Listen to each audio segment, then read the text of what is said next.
Kathy and If Harris comes, he'll just have to. Okay.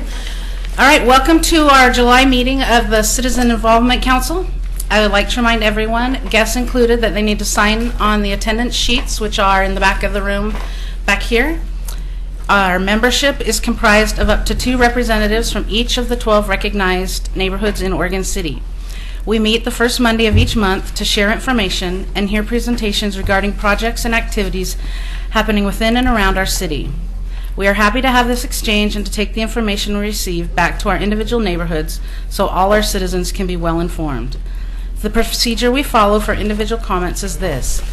Those members sitting in front of an electronic monitor can request to speak by pressing the button on their screen, adding them to the queue. Members who are not sitting in front of a monitor may tip their place card and they will be added to the queue in the order they express interest.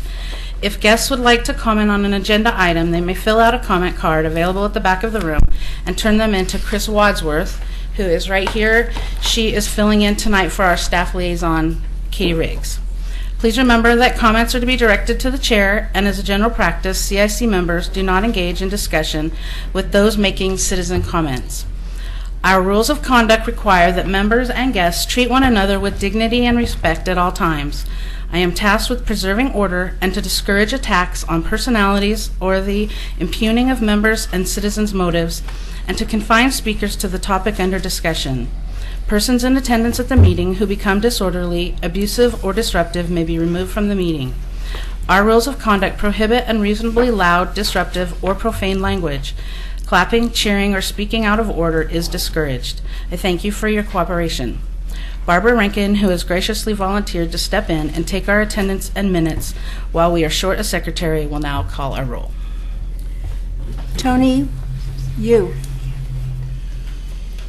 Linda Basinger. Present. Dennis Anderson. Present. Amy Wilhite. Here. Kathy Hogan is excused. Tom O'Brien. Present. Steve Anderson. I will be representing Steve Anderson now. Oh, you will be from now on? We need something in writing from your chair of the neighborhood before you're allowed to vote. You're welcome to sit in tonight because we knew it was coming, but until you're official member. Steve is incapacitated and the other one's on vacation. Right, that's okay. Just when your chair, Steve Anderson has, for those that don't know, he had another stroke. He had one before, and so he's having to take a medical leave. And so they had a vote, and Joyce will be replacing Steve as representative from Hillendale. So we're just, we're sorry, but welcome back. We've enjoyed having you. Faith Leith.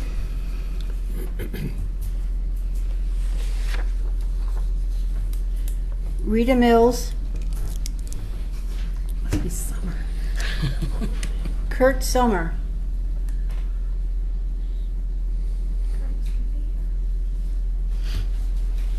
Bob LaSalle. Here. Barbara Rankin here. Harris Wynn. Karen Morey. Present.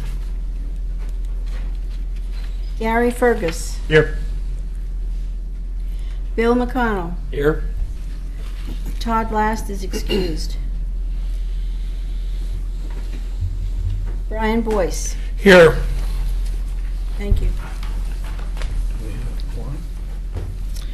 I was just looking at our bylaws. A question was brought up about a quorum, and our bylaws read that it'll be just by that the membership is made up by whoever is in attendance that night, and so the quorum is made up of those in attendance, and that's Article 7, Section 2, that the quorum will be made up of the number of members in attendance.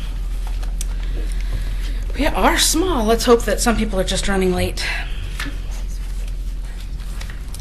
Okay, first on our agenda, Joanne, I'm sorry I didn't come out and find you earlier in the audience, but welcome. This is Joanne Truesdale from the Community College. Yes, thank you. Well, Madam Chair and members of the Citizen Involvement Committee, I'm Joanne Truesdell. I am a graduate of Oregon City High School, a graduate of Clackamas Community College, and I get to serve currently as the president of Clackamas Community College. And so I've given you some information regarding a ballot measure that our board intends to refer to the voters for a November 4th vote. And it is a special report which looks like this, and then also some bond information on the yellow sheet. And I will leave for members of the audience, there is some information back there for your information as well. And so I know that for some of you, you've heard this before, and I also know that I have a time limit. And here's a problem being a graduate from Clackamas Community College, is that when you go back and you do something that you really like, you could talk forever about your college. So I will be asking for a timekeeper. I'm really okay with that. That'd be very helpful. I want to just let you know how we arrived at the bond proposal. Several years ago, the board began in the zones in the district a citizen involvement group in each of the zones to craft what is it that the board should be asking citizens about what Clackamas Community College should do for them in the next 50 years as we approach our 50th year of service to this district. And so a group of individuals, probably about 100 in all, helped craft a survey. It went out. About a little over 2,000 individuals participated in the survey throughout the district. We had employer roundtables also in the district, and we also had focus groups and high school groups and parent groups. While all of that feedback was going on about what can we provide, what is of support to the communities that we serve, we also did two activities internally. One was to have a professional assessment done of all of the facilities we have. Many of them have been around for 50 years. And what is it that the different spaces, the conditions were? What about infrastructure? A lot has changed since 1966 in terms of even just electrical power that needs to be pulled into the different buildings. So we took a look at that, and then we said, okay, this is what the community values. The community values, so we have that information. The community values affordable 4-year transfer degree opportunities, 4-year college-bound students. Please keep it affordable. Right now, Clackamas Community College is the lowest cost institution in the state. The board deliberately has frozen tuition for the next coming year. They recognize the very different communities we serve, and they're attempting to keep it very affordable. For about $4,100, what a student gets per year, what a student gets after that at Clackamas Community College, students report 87% employment rate for those who have occupational degrees, and that's a big deal in the times that we live in and have lived through. For students who have said they want to move on to a 4-year university, 77% of them actually have transferred and accomplished a baccalaureate degree. So those were the top 2 items that that came out loud and clear in the community. And employers and the community also said, but we have a couple of areas we really want you to focus on. Specifically, you have some buildings that are older. An industrial technical center is important to us, as well as a science wing addition. Our science right now, our wet lab sciences, our organic chemistry, and so forth. We have one of those, and we need to have more, and we need to have something that wasn't built in 1981. So when students transfer, or when students are testing our water quality systems and go off to work, they're actually working on equipment that is relevant and actually advancing their education. And so those were the 2 items. I think the board also then did a survey of voters and said, what's important to you? And the voters said, yes, we really support industrial technical type work. We also support university transfer. We support job skills training. And we support a proposal that will keep our tax rate about the same it's been in the last 15 years, please. And so the board charged us with coming up with a proposal that would keep the rate continuing on. We have some bonds going off. Can keep the rate continuing. It's an average, the current tax rate is about an average of 19 cents per thousand, about $38 a year for a $200,000 home. And so that's the goal, is to continue it. So right now, that's what the proposal is. And it's to ensure that we are continuing to increase that access to affordable education programs, train students in high-demand careers such as nursing, engineering, and manufacturing, update and modernize equipment, labs, and facilities so that students are adequately trained to meet current industry standards. And then the bond projects include constructing an industrial technical learning center with classrooms and labs that benefit electronics, automotive, manufacturing, welding, skilled trades, and apprenticeships, especially for electricians and plumbers into the future, and not to mention about 6 others that also we work with. Expanding and updating equipment and facilities, including healthcare and science, and then making improvements to existing buildings. We do have some buildings that are nearing age 50, and it's about time for a revamp of the electrical systems and the heating and ventilation and some of the plumbing. We also have replacing a 61-year-old building at the Harmony campus, which we have a location where Health Sciences is within about a mile radius of the major employers in Health Sciences. And there is a building that's located there that's 61 years old. It is not able to be converted into labs and additional health sciences spaces. And so we would replace that building with a new facility. It would not add impact in terms of traffic or any kind of usage in that area. It would also be important to have in the community there.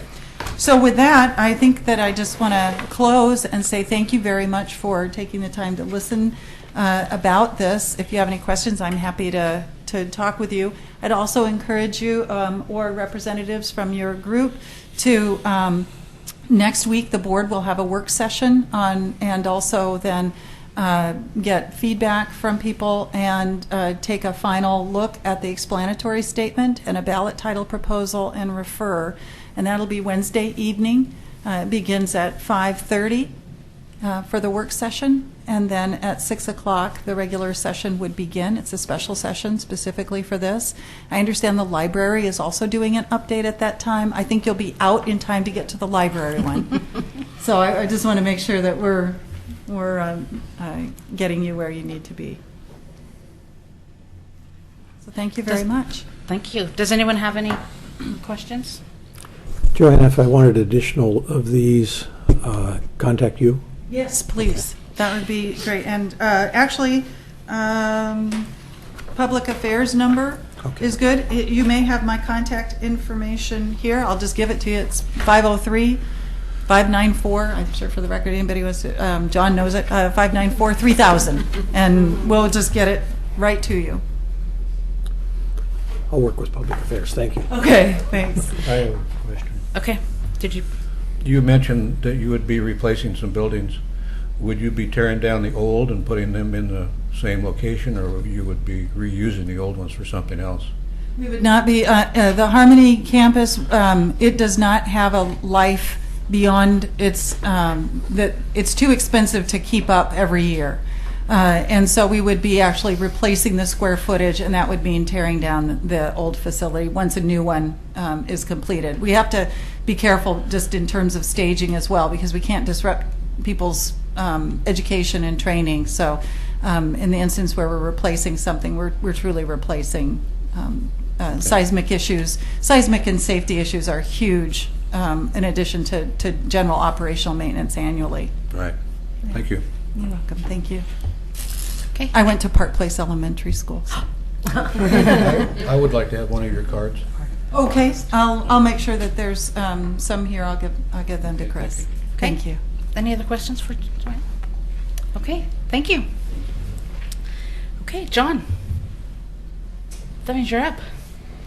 Okay. Well, I thought I'd bring a few things. So we've got a variety of sanitary sewer related topics that are coming before the City Commission. So one of which is a plan that we've been working on for many months, encroaching many years, it seems like, for our sanitary sewer master plan. So we've done a water master plan, we've done a transportation system plan, Now we're doing our sanitary sewer master plan. So this is, I've described the transportation system plan as the Bible for transportation in the city. This is essentially the Bible for sanitary sewer. So hopefully that's not sacrilegious or anything. I'm just saying it's a very, very important document. So in order to, we've gone through the effort. This draft is available online, and welcome you to just go check out the website and type in sewer master plan. It's available there. And it is a draft document. We're still kind of moving through the process. We've got to take it before the Planning Commission and a couple public hearings through the Planning Commission. Then it comes back before the City Commission, and they'll take a final stab at it before we get to adoption. So again, important document. One of the results of that is a little bit of information that's not great news for Oregon City. I've passed out to all the members this sanitary sewer moratorium, so that for those of you in the development community, the M word, we're using the M word, moratorium. It's basically essentially prevents development from occurring in these areas that we feel are capacity limited. So out of our sewer master plan, we did a lot of flow monitoring to find out, where our flows are coming, how our system reacts under wet weather. We have a separated sewer system, so stormwater goes to one system and sanitary sewer goes to another. And this master plan and this moratorium are specific to sanitary sewer. So, but under wet weather conditions, pipes leak, roof drains are illegally or maybe legally connected. Lots of reasons why the flow in our sanitary system peaks in wet weather. So in a few areas of Oregon City, there is limited capacity. And there's a graphic on the side of the wall over here where you can see the specifics. They're also shown in this brochure. And there may be extra copies. If you're real interested in that, I can get you some more. I think I had enough. I didn't have enough for the audience, but I can definitely go make some more. So this sanitary sewer moratorium is really a legal step to essentially put the city on a path to correction, to where those limited capacity areas would get increased pipe sizes in the areas where there are bottlenecks, and we would go after those areas and fix them. The good news in this message, if there is any, is most of the areas that are listed as limited in capacity are areas that don't have a lot of future development potential. So they're not in our higher growth areas. They're in a lot of our existing neighborhoods, Park Place, and that extends down through Lynn Avenue, Hazelwood, Division Street, 15th, and those kind of areas. So this happens in some cities. We're taking a pretty proactive approach. The moratorium is a legal step that essentially puts us on a path to there's time limits by which we make these corrections, and even with extensions and things like that, it's about 6 years that we have to get everything back in order, and we see we'll have to prioritize those projects and figure out funding for how to get those accomplished and move forward with them. So I thought that was a pretty big piece of information. There's other meetings for those of you that are viewing and don't have the flyer in front of you. We've got a public input meeting scheduled for July 28th and August 6th of 2014. The July 28th meeting is at 6 p.m. and it will be here at City Hall. And August 6th is at 7 p.m. Again, it'll be here at City Hall. And there's information again on the moratorium as well as the sanitary sewer master plan on our website. You mentioned that does it expire? Is that part of the moratorium, or do you have to look at it again and then that would be lifted, or is the moratorium is a regulatory requirement that forces the city's hand to fix those areas so that we don't see overflows and pollution that might go to our streams and our creeks or waters of the state. So it's a regulatory timeline that forces the city to get those things fixed. But so then does it automatically lift, or does that have to have another? Oh, so when we fix, there's basically 4 areas.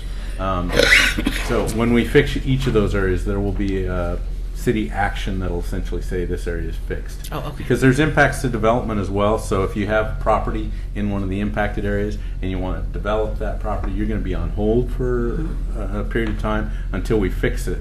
Now, once we fix it, if you've gotten some kind of land use approval or building approval that we've, because we're going to go ahead and accept those kinds of applications and go ahead and put them through the review process, but we're going to condition them on they can't really build anything until the moratorium's been lifted in that particular area. okay. And they'll have a year after that moratorium has been lifted to do that. So we'll want a date certain when we actually say, okay, moratorium in this particular area is lifted.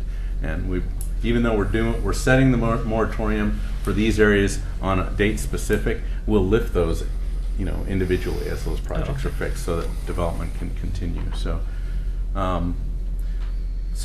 with all of that comes another topic that's related to sanitary sewer, which once we do a master plan while we did it for water, we did it for our transportation, now we're going to do it for sanitary. Once we complete that plan, we look hard at our rates and our system development charges associated with those projects. So in particular, these capacity-related projects are going to be pretty heavily influenced by system development charges, which are paid when a new development happens, either a residential or a commercial development. So right now we're in the process of working with the same consultant that we've used in the past, FCS Group, to look at our operations expenses and our capital recommendations and pull all that together in a rate study. And that rate study, if I can find it here, will be presented to the City Commission on August 20th. So that will be, actually August 12th will be a work session with the City Commission, and then August 20th, assuming all goes well, will be the first public hearing for that. So those are all three sanitary sewer topics that I think are pretty important to this body and the overall Oregon City community. So any questions about those before I move on to something else? Remember to use your I'm on there. thing. Where? Oh, you need to be, are we supposed to be on the floor? Or because on the floor an agenda is different. Sorry. I know, Katie always kept us in line and I can't remember how it is. I Sorry. got all confused. My name was misspelled. Amber's card's up. Maybe we just let Amber go. Okay, Tom, then we'll go. Yes, John, I just wanted to clarify for the television audience. I believe I heard you say Hazelwood and Park Place, and according to the maps, I don't think Park Place is affected. I'm sorry, I think of Park Avenue up there, this Rivercrest, you're right. Thank you. Yes. Okay. Park Place is not on the list, so You're safe, Bob. I was wondering about that. flush away. Okay, thank you. So a couple questions. What is the process for determining the priority? Because you've identified several different sections. Is that something that Public Works goes to the City Commission and say, in this order, we recommend that corrections be made? Right, we'll be making a recommendation to the City Commission. A lot of it's based on rates and what rates the city adopts, whether or not we can cover it under our existing rates or we need a rate increase. But the other thing we'll be looking at is which is most likely to create a health hazard. So okay. we'll look at that. We may look at development and development potential. So yeah, there's other factors that we're looking at with Okay. regard to. And then just a kind of a sidebar, I know that there are engineering means for rating intersections, like this intersection is at a failure rate and so on and so forth. Is there a way to essentially rate our sanitary sewer system? Or is there too many, are there too many different variables to rate that across the board? You'd have to look at this section and then this section in order to rate each one individually. If you mean rate, like compare Oregon City system to another system? No, like A, B, Okay. C, D, F kind Okay. of ratings. Well, it's based on hydraulics, and so it's pretty much engineering calculations based on diameter, slope, amount of surcharge that's allowable. So surcharge basically means when the system kind of fills up and creeps up and up and up within the system, we can allow a certain amount of that in some areas of our sanitary sewer system. Some areas it'll spill off to basements, or it could spill off out into the street, like the picture shows with that manhole overflowing. So it's not really a rating system as much as just a hydraulic analysis of the system, of the. We modeled not all the system, but most of our pipe system. So it's a computer model of our system that kind of shows it's got inputs, whether it be. Well, there's a lot of details that go into that model. But I trust you. That's the best answer I can give you. Thank you. Hey, John, how will the moratorium affect items that are already before the Planning Commission? If this passes, will they have to stop, or will items already before the Planning Commission be grandfathered in? No, we've had a lot of discussion about that particular question because there's some concern now. I guess in this case, the good news is we don't have a lot of projects that are before the Planning Commission, but anything that's been in the Planning Commission that's approved already but hasn't built will allow them to go as far as building that facility, but or they actually can't build the facility. So any zone changes, things like that, the zone change could still go forward, but they can't actually build any kind of connection. So it's going to affect some existing land use, approved land use projects.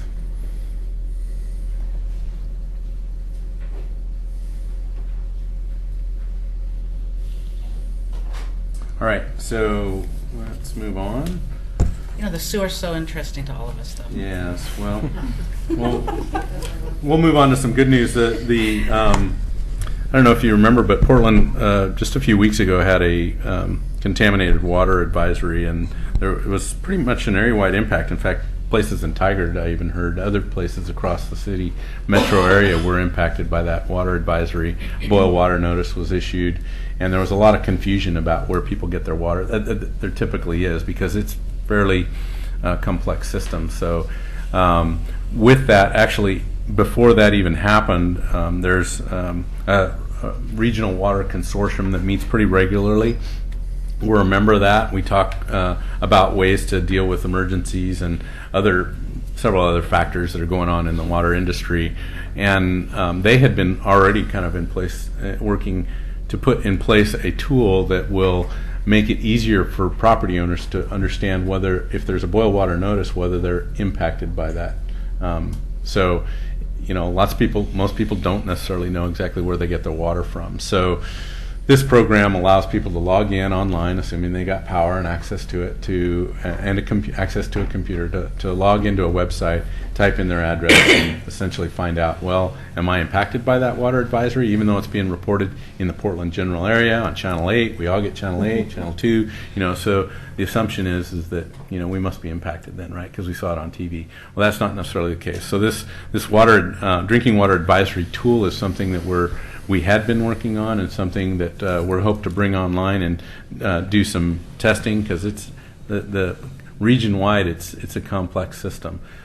You turn one valve and maybe things will change a fair amount. So providing regular input into that tool so that information is good whenever we have that kind of an instance is pretty important to us. So again, the Regional Water Providers Consortium is kind of who's sponsoring that, and they're working with people as far as Tualatin Valley Water District, Gresham, Wilsonville, I guess Oregon City. That kind of completes the square. It's a big group. So thought I'd report that.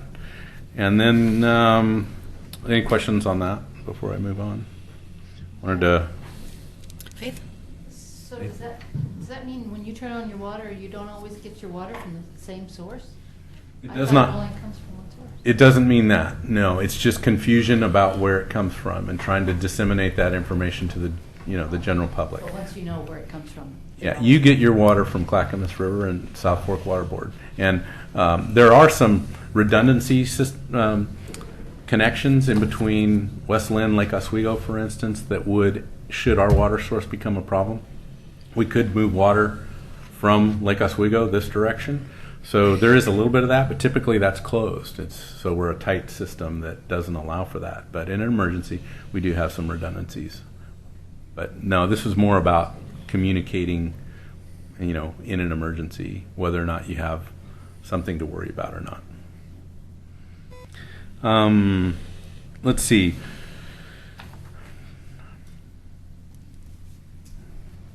Well, we've got a variety of projects. I'll start with the construction projects, but the McLaughlin Boulevard Phase 2 is under construction, so if you use the sidewalk on the Oregon City Shopping Center side of 99E, you've obviously noticed that because the sidewalk's missing.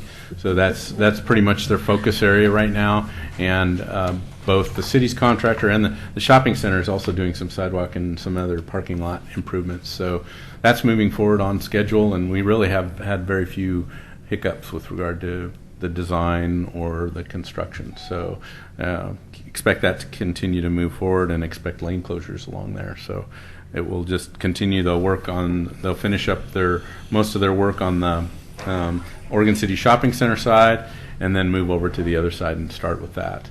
And some of you may notice if you're walking down there, they are starting to pour sidewalks, and they're kind of pouring it in kind of these stepped. They kind of look like steps as you meander down the sidewalk, and I don't know how to explain it any better than that, other than they feel like offset, incorrectly poured pieces of sidewalk, because typically it's straight. Well, this design, again, they were looking for something unique. They were looking for ways to get landscaping in amongst the sidewalk, have it feel a little more meandering. If you remember some of the design charrettes that they had the Portland State College architectural students doing, that was one of the concepts that they thought was something they could implement, and have done so. So sidewalks look a little odd to me. They look really odd, but eventually there's going to be a straight path through there, and there'll be nice landscaping, and it'll feel a little more irregular than just a straight piece of sidewalk. So look forward to that. The other thing is we did recently complete our slurry seal project, so there was a variety of what we call preventative maintenance done scattered around town. I don't even remember all the streets, but Kanema, thank you for reminding me of that. We did get Kanema neighborhood in one area there done.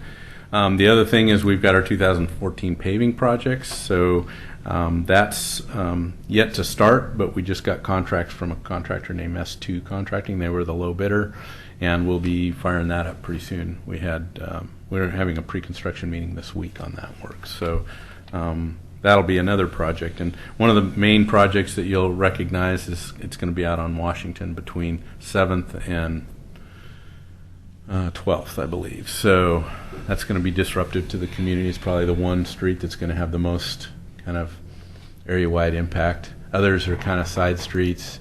Charmin is another one that's on there. So there is access to the Rivercrest neighborhood. So keep that in mind. But those go pretty smoothly. I don't think you'll have too big of a problem there.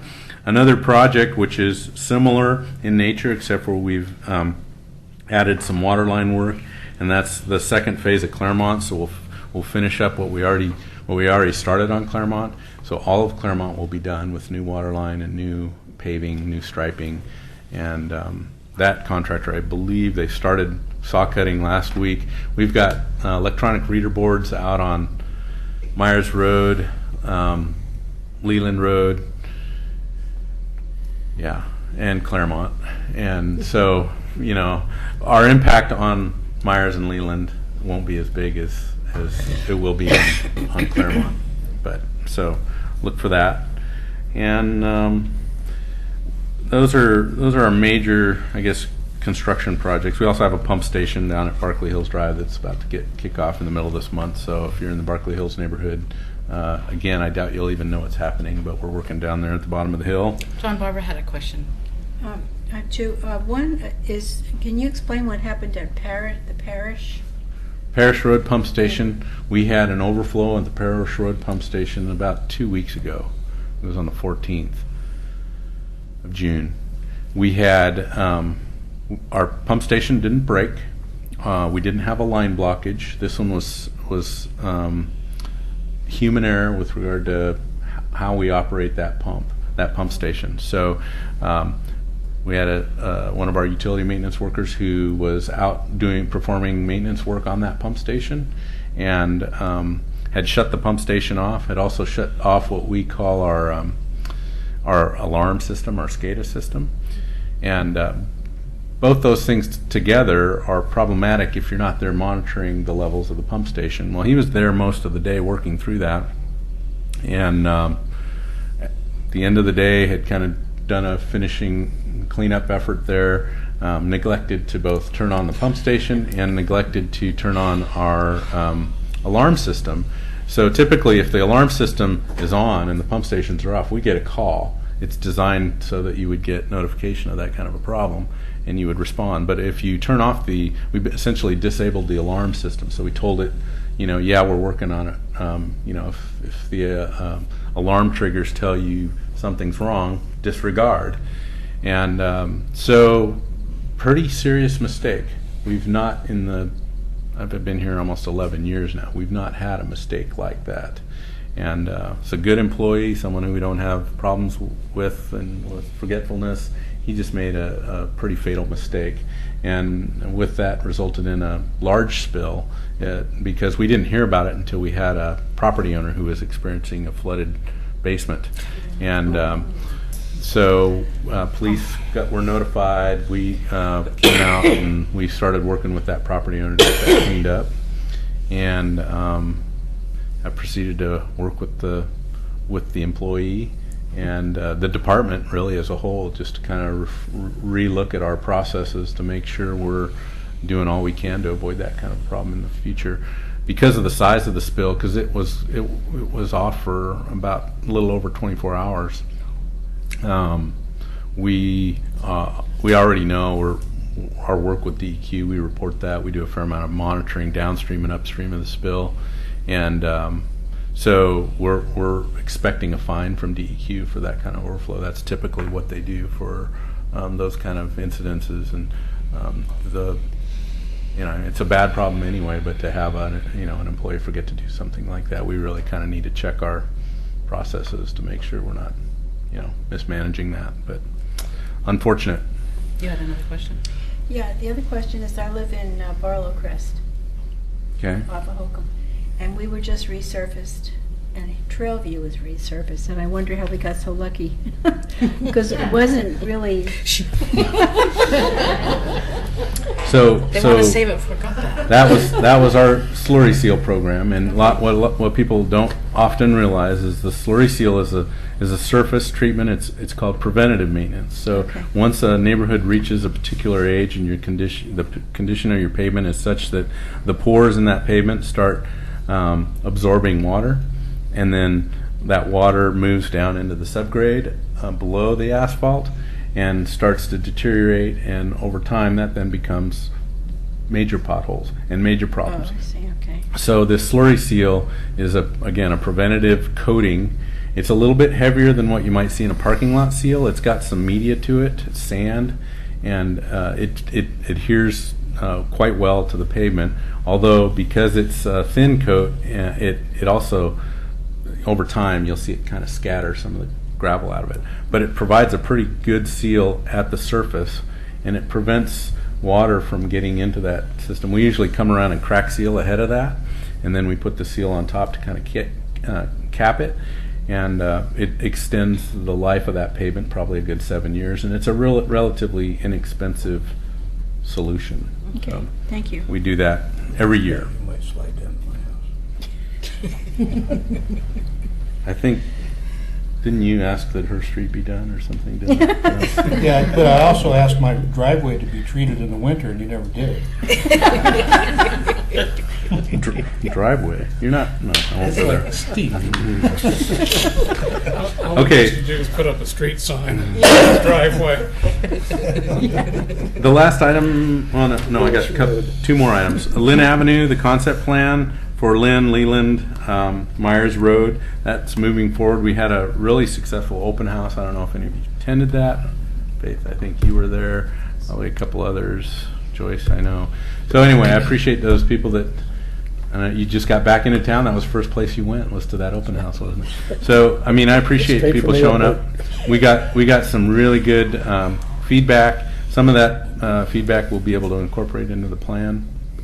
And I think the biggest concern for that corridor plan, because just about everybody thinks that we need sidewalks, bike lanes, and good, travel lanes and safe corridors for people to walk, bike, and drive.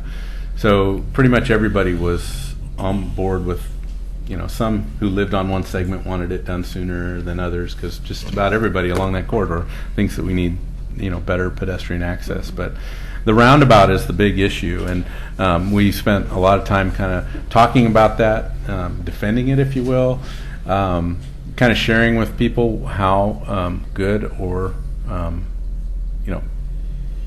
how improvements that come from a roundabout can do a lot for a community, both for safety and for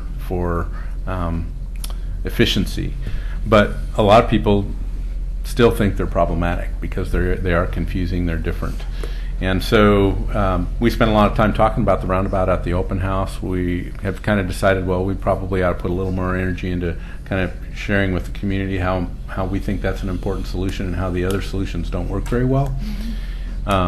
So our plan is to do more of that. But anyway, it was a good plan. We'll move through an adoption process similar, where we'll present to the Planning Commission and we'll present to the City Commission through public hearings and work sessions. So look for that to come as well. And then last but not least, I wanted to mention we do this annually. Most of you get this. Some of you, what we've heard is, distribution of a paper document like this isn't probably the best thing for the environment, nor is it, a lot of people think it's costly. And I wouldn't say it's real costly, but this year we chose to put it online, and instead we mailed out, I think, a 4x6 postcard to let you know how you could get to it online. And if you really wanted it in paper form, we're happy to give it to you. So that saved us a couple $1,000. So I was excited. We'll spend it on water pipes somewhere else. That's all I have. Anybody have any questions for John? Oh no, did you push the button again? Tom? Yes. You're not showing up. I just wanted to support John in what he said about roundabouts. They are just outstanding once people understand how to use them. And so I think an education process is very necessary. But coming into that open house after having driven through roundabouts for a period of 3.5 weeks in Europe, one right after another, I recognize the value they are to traffic flow. They are just tremendous answer to problems that we experience, particularly at that intersection. That is a terrible intersection. Interestingly enough, the traffic studies that were done recently there at that intersection, even with all the emphasis that we put on bicycle lanes, the traffic counts during peak evening rush showed 2 bicycles moving westbound, and 1 bicycle moving eastbound, which tells me that even in peak rush, there's not a lot of people going on bicycles through that area. So if a bicyclist starts complaining about the roundabouts, we can always do as they do in Netherlands and have a separate roundabout for the bicycles.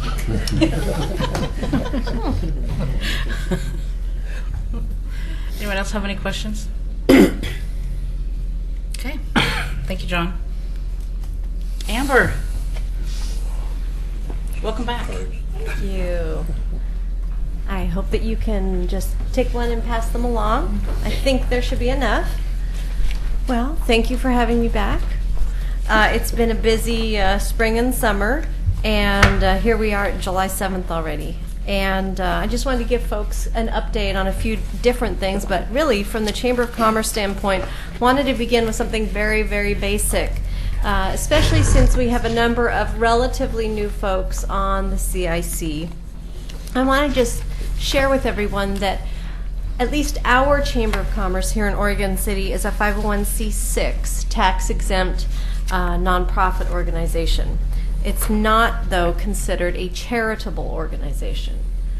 So businesses that belong or make contributions to the Chamber can utilize those for business-related experiences. But individuals within the community wouldn't be able to take advantage of that as a tax write-off. And there will be a reason why I'm telling you this. Our mission here is working together to promote the economic vitality and quality of life in the Oregon City community. And so you can see a number of different pieces and parts there that stand out. The working together piece, promoting the economic vitality, and one of the reasons that our Chamber of Commerce, I think, is a good fit for the CIC is we do believe in the quality of life in the Oregon City community. And so I think that's something that all of us are working together for. So now to the reason why I gave you a little financial background.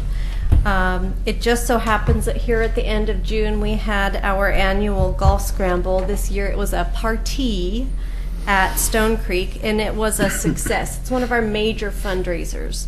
And so we have to have about 3 to 4 major fundraisers along with membership dues and things for us to be able to be financially sound.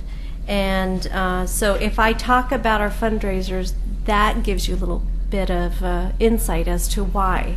We can only keep doing what we do for the businesses in the community here with these kinds of efforts, and we appreciate everybody who plays a role in them. Moving on to current events. Right now in Oregon City and the surrounding areas is the end of the trail basketball tournament, and this is one that's been made famous for a number of years. And so if you see lots of folks that look like they may be traveling within a basketball team, that's probably why. And in fact, there's 270 teams that come to Oregon City and other neighboring communities with gymnasiums by invitation only. So these are some really high-end teams, and I hope that we make them feel welcome when we see them in our stores and our restaurants. And the Chamber did have some hand in providing some tourism goodies to the parents and the team chaperones to try to make them feel welcome and give them an easier access to where to eat, where to take the kids when you have a downtime, those kinds of things. Moving on, Saturday, July 26th, First City Celebration. It's downtown, and it gives you kind of an overview of their day and all the fun things that are happening down there. They are looking for sponsors and volunteers and booths. Marketplace booths, art booths, you name it. And there is contact information there in the text box. Contact Jonathan with Downtown Oregon City. The one that Karen and I have some hand in and some interest in is the 19th Oregon City Open Air Antique Fair back downtown Oregon City. And want to give a shout out, thank you to Oregon City Public Works, because without those folks in that department, none of these major community events could happen. And so I don't want us to shy away from saying it really takes sometimes an army, but certainly a community of people to pull these things off. So John, thank you for being that conduit. Appreciate that. I enjoy doing that. Most of the time. But we're excited to be back in downtown Oregon City, and we've got a great group working with us on that. Saturday, September 13th, Cruise to Downtown Car Show. This one's put on by the Trick and Racy Car Club, and that's always a good time, especially when the weather's really nice. And then another big Saturday, October 4th, is the Oregon City Biz Fair and Harvest Fest. This will be the second year that the Chamber has sponsored or put on this particular event. It's really very family friendly.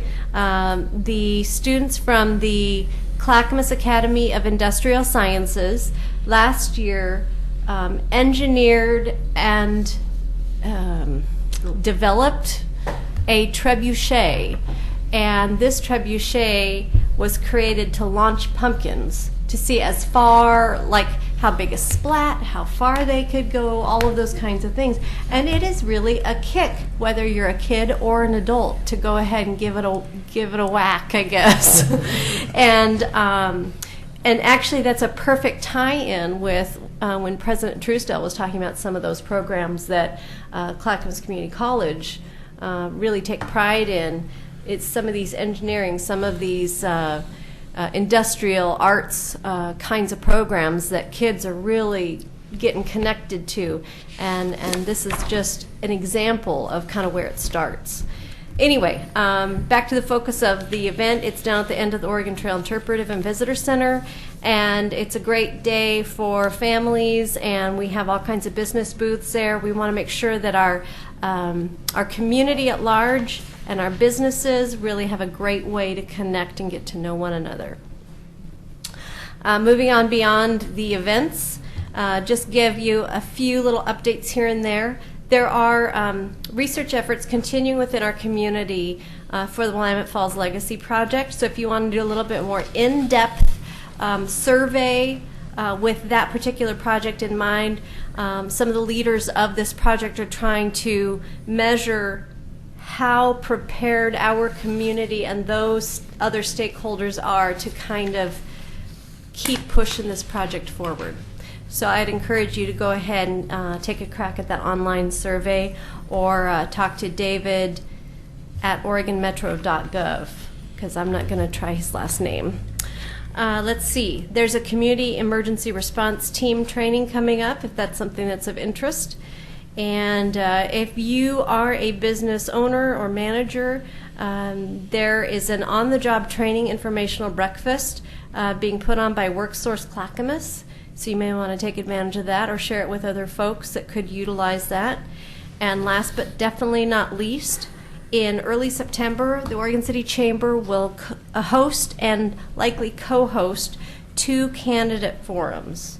So if you are contemplating or have applied to become a city commissioner or a mayor, now's the time. We'd love to meet you, and this is an exciting time, and we encourage lots of folks to make that consideration. It's been so long, I just had to make up for lost time. You're great. Does anybody have any questions for Amber? Yes. Tom? Amber, in the past, the CIC has jointly sponsored one of those candidate forums. Is that the intent again this year?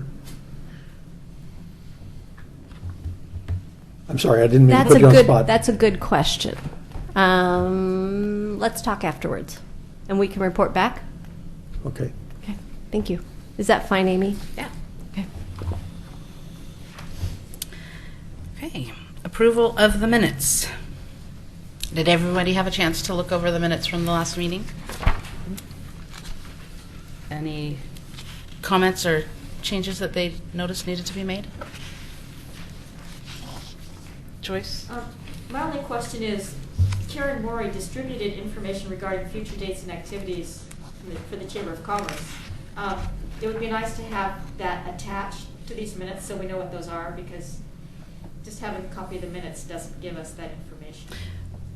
We don't always attach every handout that's given to the thing, right. so but thank you for the input. It was handed out to the people that were here.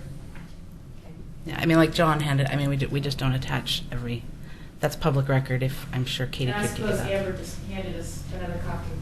Yeah. It's something that could be emailed if that would be of interest. Okay. I'll talk to Katie.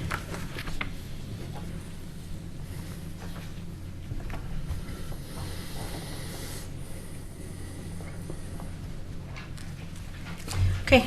Does anyone I move we approve the minutes of June 2nd, 2014. Tony second? Okay, Chris, you get to read off the... One moment. No problem. We're all a little slow catching up to it. We're just glad that you're here. In a while. Okay. Tony? Linda? Yes. Dennis? Yes. Amy? Aye. Tom? Abstain. Joyce? They told me I couldn't vote. Faith? Yes. Rita? Isn't here.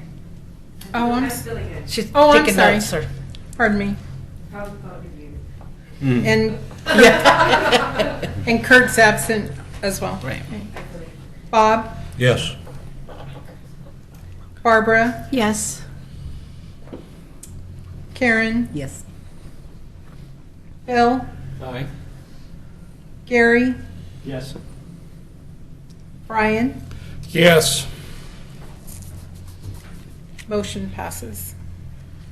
Okay. Moving on to unfinished business.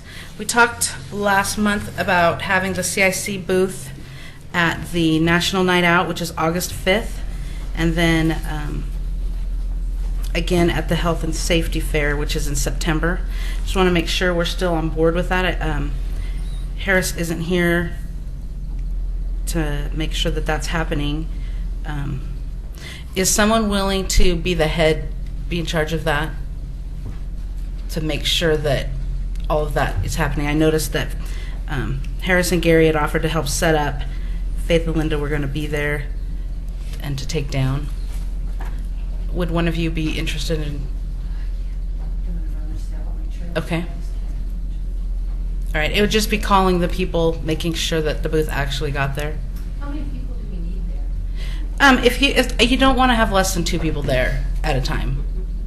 And the night lasts how long? What are the hours? Chris? The National Night Out goes from 5:30 to 8:30, and it's going to be at Mount Pleasant. Yeah, I knew. So, what time are you going to be able to be there? At 5? Will you be able to be there the whole night? What? Yeah. Okay. Yeah, I can. So maybe 2 of us could be there. And then some, if we had some man to help us set up. Yeah, Harris and Gary had said that they would be there. I was just hoping that one of the 3 of you would volunteer to call and Harris, just double checking that everything's set to go and checking in with Katie to make sure the map's going to be there and coordinate who's going to pick that up. She said if she has their number. If I have their number. Okay. Okay. I'll make sure that you get that, Linda. Okay. And then on Saturday the 13th at the Safety Fair, what are the hours of that? Do you happen to know that, Chris? 10 to 2. 10 to 2? Okay. So next month at our meeting, I will have whoever is conducting that meeting make sure that we have the same information, that somebody will be there to help set up. It'd be nice if you guys would everybody check your calendar and volunteer to work at least 2 hours. If everybody could help do that, that would be great. Because I don't want to have the same people there all day and not have to have the same 5 people. And it gives us a chance to interact. I mean, this is what we're about. We wanted to get out there and get people to know about your neighborhood associations. If you want more people at your meetings, this is how we're going to do it. So we need to get out there. What is the Okay. date? You got a new map. September 13th. I don't know if she has it done yet, but I know she is planning to, and I will follow up on that. The date again? It's Saturday, September 13th. So come to the next meeting prepared to tell whoever's conducting the meeting which 2-hour block you'd be willing to be there for and who's willing to set up and take down. Yeah, Katie said she'd be able to do the sign, brochures, and maps. We'll just have to make sure that somebody gets those from her for because I will be gone in August. Okay. The next, anybody have any questions about that? Or a cheer for the future goals and direction of the CIC. I was looking at, we've talked about things before, and I was looking over some previous minutes that we had, and I was also watching in a city commission meeting, and one of the other boards or commissions had gone before the city commission and gave a report on what they had done the previous year. And I thought, well, that's interesting. And I asked Katie if that was something that we should be doing, and she said, actually, it is. we are under the umbrella of the city commission, and we should be giving a report of what we did. So if we look at last year and said, what did we do? Our report right now would be, what did we do? We had meetings. Well, okay, that's great. We got a lot of information and we passed it on, but I know we've talked as a group that we'd like to do more. And so I know things have come up, different ideas about what we could do more. And so I think that having the booths, that'll be a great thing, and having a map. Yeah, and we Faith? had booths at the health fair. So we could say that we did that. Yeah. Okay. The night out last year. Okay. And they were very successful. There was a lot of people that Okay. didn't know that. And we co-sponsored an event with Chamber of Commerce. So what I would like to challenge everybody to do, and everybody that's going to watch this meeting that isn't here, because next month they're not going to abstain from the votes because they're going to have watched the video, is come up with some ideas of what we can do as the CIC. What could we sponsor? What can we do? You know, when John was saying there, it would have been great to see more involvement at the public cleanup. Maybe we could sponsor an area, or you know, some idea. There's a lot that goes on in the city already, and maybe if we show our presence and, you know, have buttons or hats or something, that, or T-shirt, that would be fun. Faith? Do you think the booth's really good? I mean, I felt like I had a lot of interaction with people, because we kind of gave up on the farmer's market one. Right. There too, that we were getting a lot of people that weren't Oregon City residents. I know that just taking my kids to the fair and watching the people that were interacting at the booth, and while I was there, I thought it was a very positive thing. Everybody I talked to in my neighborhood, that it seems like over and over you run into people and you say, oh, we're having our meeting, and they're like, what's a neighborhood about? What? So it's just another way to get out there. And I think National Night Out brings a lot of people, and I know the Safety Fair brings a lot of people. So, yeah, they're local people. And I know that it looked like in the past Rivercrest and Kenema have had things conflicting nights. I don't know if Rivercrest is having theirs at a different time this year or not. They are. A different day, but I know Kenema's having theirs a different night. That's great. Right, both the following week. Okay, so that's great. See there, right there, we're supporting. Well, That's good. I think that the safety fair is really successful because it does help to educate people about their neighborhood associations. And I worked it last year with Faith, and she's a terror. I mean, she goes out in the middle of the area there and she'll grab somebody by the ear and take them over and say, I want to tell you about your neighborhood. Yeah, she's great. I'm just writing down what I said I was going to threatening to do, so I needed to make sure I got that down. 2-hour sign up and the ideas. Okay.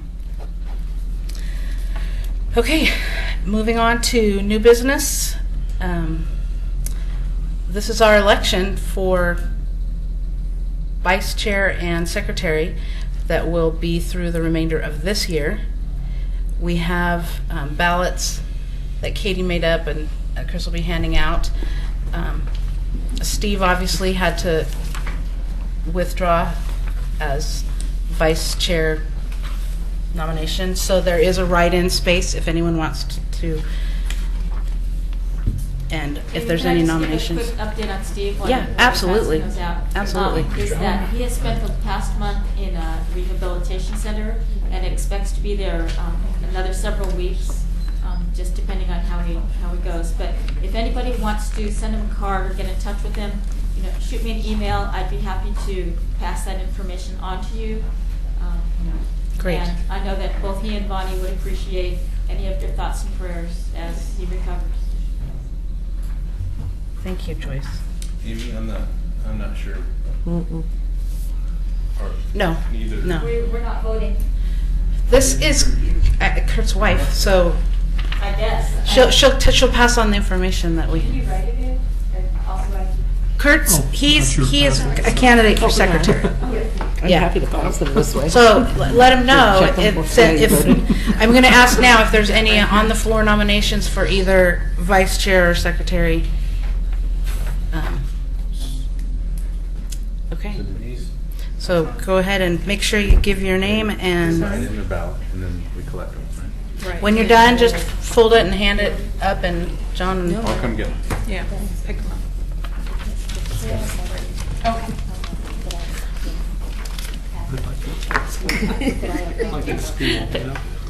Pass notes. I don't want to look like I put them all out for people in advance or anything, so.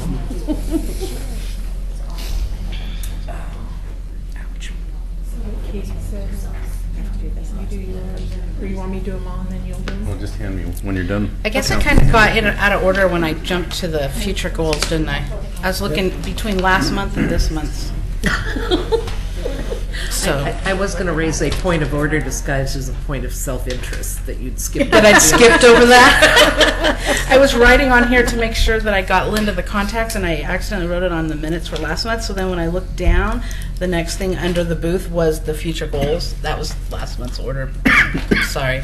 No. Got us all discombobulated. Yeah, I know. I'm discombobulated. It's summer. So we're going back to 5A?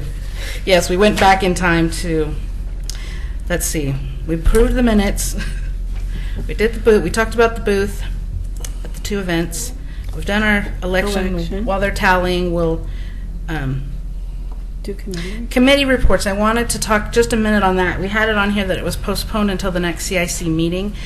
I went back and had Katie research a little bit about committees, and in the past we had Todd reporting on the Chiefs Advisory, and Bob was reporting on the TAC, and it seems like there was one other. Oh, we had if there was any land use. In actuality, the TAC and the Chiefs Advisory are their own boards. They're not our boards. And so, in actuality, that isn't the place to have a committee report. So if any of you are serving on any other boards and commissions, every neighborhood has a representative that goes to those. So it's great to be able to share with your neighborhood. If anybody's been to one of those and something comes up that they really feel that they need to share here, then that would be something you could do during roundtable. Just remembering again to keep it concise and to the you can watch or get minutes, from those other meetings. This is not a place to reiterate every other meeting that goes on. And so at this point in time, we don't have, if a committee needs to make a report, then they will let Katie or I know, and then it'll become an agenda item. It's not going to be a consistent agenda item unless there's something that needs to be talked about. Joyce? Just as a correction, there can be a representative from every neighborhood on the Chiefs Advisory, but for the Transportation Advisory sorry, yes, and thank you. for the Parks and Recreation, those are appointed, and not every neighborhood has a representative. Yes, thank you. I meant, yes, I needed to write down my wording better. But the meetings that are the TAC and the parks, those are things that you can go online and see minutes of, and that's all public. Mm-hmm. So those, and then the Chiefs Advisory. Chiefs Advisory Are not video. They are not. The Chiefs Advisory has representatives from your neighborhood that can go. And if someone from your neighborhood isn't going, then volunteer. Or if you have to go to too many meetings, then just let somebody else know. So that was the committee reports. There was some confusion about that, so we did some research on committees. Because we do have the ability to have committees on those issues, because those are some of the things that do fall under our bylaws of what we could discuss, but we don't need to pull in the other boards and commissions minutes into our meetings. Do we have a tally yet? Uh-oh.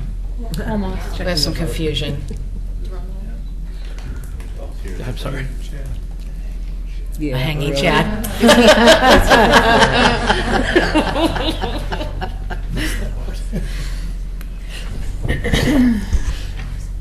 Okay.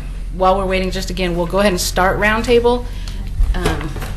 And we will start with Tony, if you can hand him the microphone. When you're done tallying, if you guys just raise your hand and I'll stop and let them know where we're at. Tony? Good evening, everybody. For Berkeley Hills neighborhood, nothing much is going on right now. We should have had a meeting coming up tomorrow, but a lot of people are out of town, so we kind of postponed that for the next quarterly meeting.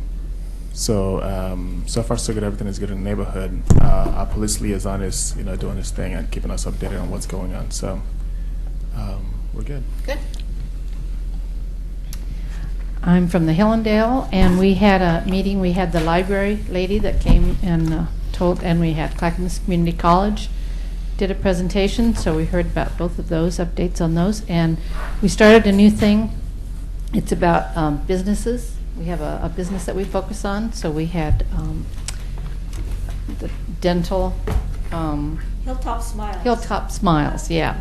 A new dental place that's opened in the Safeway. Well, it's Danielson's, but in the Safeway complex there. And it was very interesting, and we all got a gift. They got gifts for everybody, so it was really cool. It was door prizes, and since there wasn't a big group there, well, she just gave one to everybody. And so that was nice. And our next steering committee meeting will be Tuesday, August 5th. Linda Basinger from Kenema. We had a meeting in June. We had a good turnout. We had probably 22 people who came to the meeting, and we had a guest speaker there. Rita Baker was there talking about invasive species. We all agreed to help her do what needs to be done to pull the English ivory and get things down from the trees around there. We worked on our Adopt a Street. We also worked on the HRB. There was a area in Kenema that needed to, we wrote a letter of recommendation to come through there for the windows. We're going to have our National Night Out August 12th, so you can come down. We've got some music reserved, we've got a park reserved, so looking forward to it. Will that be at your children's park? It will be at the Children's Park, yeah, it's a beautiful park, the newest one we have there. Yeah. Hello, Dennis Anderson. The thing I need to add to the meeting that we had was that despite our former chair trying to cancel a meeting, kudos to Linda for taking the high ground. We had a successful meeting. We had a great turnout. We had a lot of participation. People who hadn't attended in so many years came, expressed a positive kind of response to a new kind of form of discussion within our community, and we were all very delighted. And I think credit goes to Linda for her effort to stay the high ground, and I applaud her, and I want for the record that to be known. Karen Mori, Rivercrest. We had our meeting in June with all the likely suspects. The library, we had Chris with Neighborhood Watch. We miscommunicated with somebody, so we didn't get the official Clackamas Repertory Theater presentation. They got stuck with me because I used to be on the board. And we have our picnic coming up in August, which is a fun Rivercrest tradition, and we were very successful at our annual plant sale this year, so everything seems to be going smoothly up there. Chris Wadsworth filling in for Katie tonight. She handed me the volunteer appreciation for concert in the park, so I'm going to hand these out to you for this evening. So I think that's all I have. She wanted to remember, there's something on there that you have to have. Yes, Is it there is sticker a or sticker, something? so you need Save to your life. make sure you bring that with you that evening. And the only thing on behalf of the police department, we do invite everyone to National Night Out. It's going to be held at Mount Pleasant this year as opposed to Chapin Park. Tuesday, August 5:30 p.m. to 8:30. We have music, 9th Street Cover Up, and Ray Gordon will be the music for the evening. And also, anyone that's interested, the police department is putting on a Citizen Academy this year, starting in September. That application can be picked up at the police department or online. So we would love to have you. So thank you. Okay. Do we have the results? We can just go ahead and do those now? Yes. While Do you have the want me mic. to read those for you, or do you want them? You can just tell us what the results were, and then the Okay. itemized will be on the minutes. For Vice Chair, Karen Mori, 11, Steve Anderson, 1, Secretary, Kurt Sommer, 12. So if you will let Kurt know that next week he's on, or next month he's on. You got it. Okay. Thank you. John, did you have anything else to add? Bob? Well, Park Place doesn't meet in July, so there's nothing to report about that. I will try to get to some of those booths this summer if I have time, but I've got some other things going on this summer that may be taking up my time. And last year I got 5 of these hearts, but they would only Only give you one meal? We only gave you one meal? You need to take I've some hardly seen friends. so. Gotta take your wife. Yeah, right, yeah. That's all I have. Okay. Barbara? Along with Bob, Park Place, we just had a steering committee meeting in June, and we kind of got locked out of our regular meeting place, so we met at the Pioneer Pizza. Oh, no. That was nice. And just reports on what we've done in our neighborhood, so forth, so. The Gaffney Lane neighborhood, we have a meeting coming up on the Thursday, the 24th, and we have someone coming from, oh my goodness, I just forgot who I had coming. But I do know that I also was contacted, there was a land use application put into, and they applied for a rezoning to R6, and that was denied. It's right next door to the church that's right there. I believe the Hillendale you have your meetings at, yeah, so there's two properties right there that were for sale, and that people are trying to buy those 2 properties and make a subdivision. And so they're coming back with a proposal that will fit the R8 designation that it currently is. So if The church is kind of behind the house. yeah, it's those properties are deep. So those two, the one property closest to the church will remain. Well, that is in their original drawings, and then they would. So they will be coming back, and I apologize to forgetting what the other one major thing is that is happening, but it'll be on postcards that'll be going out. And that again is at. We have it at Garden Meadows, and the residents there make refreshments for us, and it is a lovely facility. Last meeting, we got to watch the little ducklings playing out in the yard. That was really fun. Yeah, they treat us really, really well. Tom, welcome back. Yes, Hazel Grove Wrestling Farms Neighborhood Association is meeting on Thursday, July 17th at the Oregon City United Methodist Church, South End Road, next to the fire station. We have the Oregon City Library Director, Maureen Cole, and Sid Scott on our agenda. And we have another item on the agenda that I think is pertinent to not only our neighborhood association, but several others. And that is, there is a conditional use permit that has been submitted or applied for putting up a base station and cell tower 75 feet tall, 7.5-story building on the grounds of an elementary school called John McLaughlin Elementary. And the people who have children attending that school, whether they be from Kanema, whether they be from South End, whether they be from our neighborhood, I think even some of the Tower Vista students come from that neighborhood association. They're all welcome to attend and give their input and their thoughts. We have invited, but I have not heard back yet, we've invited the operations manager who just took over at the school district to come and present the thoughts on why the school district feels that a cell tower there by those young children is appropriate. They did bring a item to our meeting in October and generated quite a bit of discussion. No votes were taken at that time.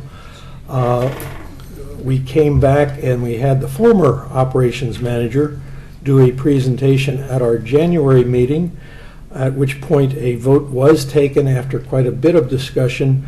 We had a couple of people there representing the PTSO. They were opposed to it very dramatically.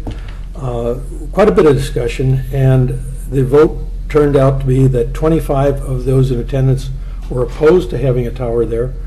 4 were in favor of it, and 5 abstained from voting. I should mention that Doug Neely and myself were 2 of those 5 abstentions. We will probably take another vote because after that, when we attempted to submit for the record what had gone on at our meeting in March, we were told we could not submit it to planning because the applicant was changing their application. So that's why we're going through the whole process once again, because they've moved the location a little bit further to the south rather than to the north end of the property. So I just invite anyone who has an interest in that particular issue to please join us. And there was one other thing I wanted to bring up, and perhaps Joyce would be more appropriate to give a little bit more detail on this, but I was in attendance at the Parks and Recreation Advisory Committee meeting back on the 26th of June. And even though the former chair of PRAC, Mike Mitchell, had done a presentation for the City Commission on May 7th, during which time he suggested or stated that PRAC felt strongly that the affected neighborhood associations should be involved in the process very early on for this. They're considering having off-leash areas in 3 of the city parks. A park in Barclay Park, which would be McLaughlin neighborhood, Park Place Park, which obviously is in Park Place, and the undeveloped area of Wesley Lynn, which is in Hillendale that borders on Tower Vista, one of the entrances to that park. And I think it's the area towards Tower Vista, if I'm not mistaken, which is the area that's being contemplated. But at the meeting on the 26th, a decision was made by Parks and Recreation Advisory Committee not to involve the neighborhood associations. They felt it was more appropriate that the City Commission do that. So I just wanted to give the neighborhood associations a head up that, you know, if you have any feelings and your people need to be involved or wish to be involved, make that known to your city commissioners and your mayor. Thank you. Okay. All right. I'm with Two Rivers Neighborhood Association. We will meet this month on the 23rd. We've got a couple of development proposals, commercial ones, that we'll be looking at. And so we'll have more to report next time. South End Neighborhood Association is kind of dormant at the moment. Our next meeting is on August 21st at Chapin Park. We'll have our annual picnic, and so that's kind of what we're gearing up for at this particular time. I have nothing. I second what Bill said. Amber, did you have anything else that came to mind? No? Joyce? Just a couple things. I think Faith covered most everything that we did at the Hillendale Neighborhood Association. We do have some land use issues going on in Hillendale. There are kind of a trifecta of 3 developments right at the end of Jesse Lane along Leland Road. If anybody is familiar with Oregon City, it's the old airport, okay, the landing strip that's out there. And so there are some drainage issues that they're trying to mitigate. Of course, you're putting in a lot of concrete over of a grassy field right now. So that is being discussed with the planning department right now. And so if there's any problems, we'll be letting our neighbors know about that and the outcome of that. And as Tom alluded to, I am on the Parks and Recreation, and that has a lot to do with our neighborhoods. So just to let you know, there will be a Parks Day event on Friday, August the 1st. It'll be an evening, I think it starts about 5:30 at Wesley Lynn Park. There's going to be food brought in from BCT, is going to bring their food cart, and we'll have lots of activities to do, lots of great prizes to win, swim passes and things. And following that, there will be the first movie in the park. Every Friday of August, there will be a movie at Wesley Lynn Park, put on by the city and your Parks and Recreation Committee. And I was also on the group that helped select the Tom, what do we call that for the Glen Oak and the Hazelwood? What's the name of your park? Filbert Run. Filbert Run and Glen Oak Parks, their master plans. We're going to be having some open houses coming up fairly shortly on those. We'll be letting everybody know about those because we want to have our say, especially Filbert Run is a small neighborhood park. That's going to be directly affecting those neighbors, but the Glen Oak Park is all along the Highway 213, kind of between Clackamas Community College and the high school. So it's going to be a large area, and it's going to be a kind of a regional park, and we want everybody's input on that. So we'll keep you informed about when those open house meetings are going to be. Is that on the opposite side of 213 as the college? Near the high school. It's same side of as the high school. It's kind of between the high school and Highway 213. Oh. It has Caulfield Creek running through it, which could be a really nice water feature. Okay. Did you have? We have a meeting this Thursday in the McLaughlin neighborhood. Could you hand her the mic, Joyce? And would you introduce yourself so I Hi. don't call you just Kurt's wife? That's right. My name is Katie. Katie, welcome. Thank you for voting Kurt as secretary. We have a meeting coming Thursday. We'll probably discuss the library. I owe Denise $10 for this T-shirt. I will pay you back. I will pay you this Thursday. That's it. Isn't your meeting on Wednesday this the 9th month? Because of the concert, I believe. Oh, we did. Okay. I Thank believe, you. I believe it's Thank you, the Chris. 9th. Yeah. And is it still the fire station? Okay. One more thing. Joyce forgot to tell us about the honor she just received recently. Well, it's not official yet until October. What's But the for unofficial information? Well, I put it on 2014-2015 school year, I am the substitute of the year for the state of Oregon. Yay! It's got to be official. Put it on Facebook. All right. Well, with that, if there's nothing else, we will adjourn at 8:27. Nice job, baby. Record.